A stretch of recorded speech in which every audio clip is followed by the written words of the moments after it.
Hello everyone.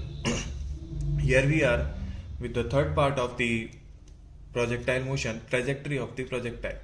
In this, we will study what is the trajectory of projectile. That means how any particle doing projectile motion cover the distance. तो शुरू करते हैं। जैसे कि मैंने आपको बताया हुआ है, हमेशा जब भी हम लोग प्रोजेक्टाइल शुरू करते हैं, उसको शुरू करने का तरीका होता है कि अपने मोशन को दो पार्ट्स में डिवाइड कर लेते हैं। जैसे कि पहला part motion in X axis and the second part is motion in Y axis. देखिए, हमें एक्स एक्सिस में मान लिया हमारे पास पार्टिकल थोड़ी दूर, थोड़े टाइम बाद टी बाद पार्टिकल इस पोजीशन पर आ जाता है, तो उसने वाई एक्सिस में डिस्टेंस मान लिया, वाई कवर किया, और एक्स एक्सिस में माना डिस्टेंस एक्स कवर किया। तो हमें बस करना ये है, ट्रेजेक्ट्री के लिए हमें एक्स और वाई का रिलेशन बताना है कि एक्स और वाई में क्या रिलेशन होगा। देख लीजिए, एक्स एक्सिस के मोशन के लिए हमारे पास हमेशा हॉरिजॉन्टल वेलोसिटी रिस्पॉन्सिबल होती है, जो होती है u cos थीटा, और वर्टिकल के लिए u sin थीटा, और साथ ही acceleration due to gravity g downward. शुरू करते हैं। x इज इक्वल्स टू हो जाएगा speed into time which is u cos theta into t, और यहां पर from second equation of motion y हो जाएगा u sin theta into T minus half G T square. अब हमें इन दोनों को एक साथ करना है, तो हम क्या करते हैं, टी को एलिमिनेट कर देते हैं। कैसे? यहां से टी की वैल्यू आएगी X over U cos theta, और टी स्क्वायर की वैल्यू आएगी X square over U square cos square theta. Put the value of T and T square in this equation. We find put t here and t square here. We find y equals to u sin theta. T is x over u cos theta minus 1 by 2 g, and t square is x square over u square cos square theta। हम लोग बस almost हो गया है ये। कैसे? अब आगे अगला पार्ट में बस इतना सा करना है हमें कि ये u से यहां u कैंसिल, साइन थीटा और cos theta tan theta. Equation बनती है हमारी final y equals to x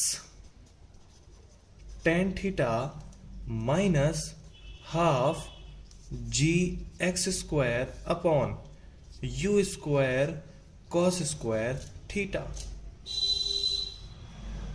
This is the equation of trajectory.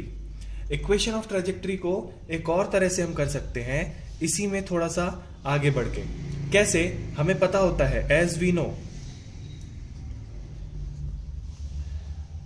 horizontal range अगर r मानते हैं, range is r, तो r इक्वल्स टू होता है u square sine 2 theta over G. ये हमने पिछले लेक्चर में पढ़ा था।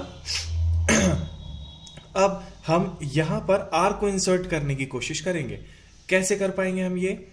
हम इसको थोड़ा सा एडजस्ट करते हैं, इस वाले पार्ट को, क्योंकि हमें यहां पर u स्क्वायर दिख रहा है और g दिख रहा है। सबसे पहले g को नीचे ले आएंगे। यहां पर साइन 2 थीटा बनाना है, यहां है कॉस स्क्वायर थीटा, तो इसमें साइन की कमी है, तो हम साइन का ऊपर नीचे मल्टीप्लाई करेंगे। देखें, y is equals to X tan theta minus 1 by 2 X square U square. Cos theta को दो पार्ट में तोड़ देते हैं, cos theta into cos theta, और जी को नीचे ले आते हैं। अगले पार्ट में हम क्या करेंगे, X tan theta minus half X square into sine theta U square cos theta into sine theta और इंटू कॉस थीटा। तो अपॉन में यहां पर आएगा जी। तो 2 sine theta cos theta, sine 2 theta हो गया, ये यू स्क्वायर था ही और जी था ही यहां पर, तो ये बन गया हमारा आर। देख लिया, x tan theta minus x square, ये sine theta upon cos theta मिला करके ये दोनों को मिलाएंगे हम और बनेगा हमारा tan theta minus g x square tan theta upon you square sine 2 theta by g, और ये हॉरिजॉन्टल रेंज कहलाती है। इस तरह से हमारा y की वैल्यू आ गई x tan theta minus x square tan theta by r।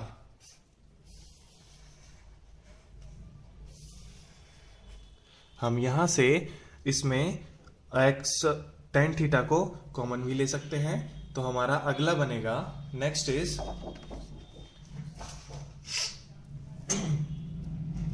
y is equals to x tan theta 1 minus x over r. This is the trajectory. This is also the trajectory of the projectile. Thank you.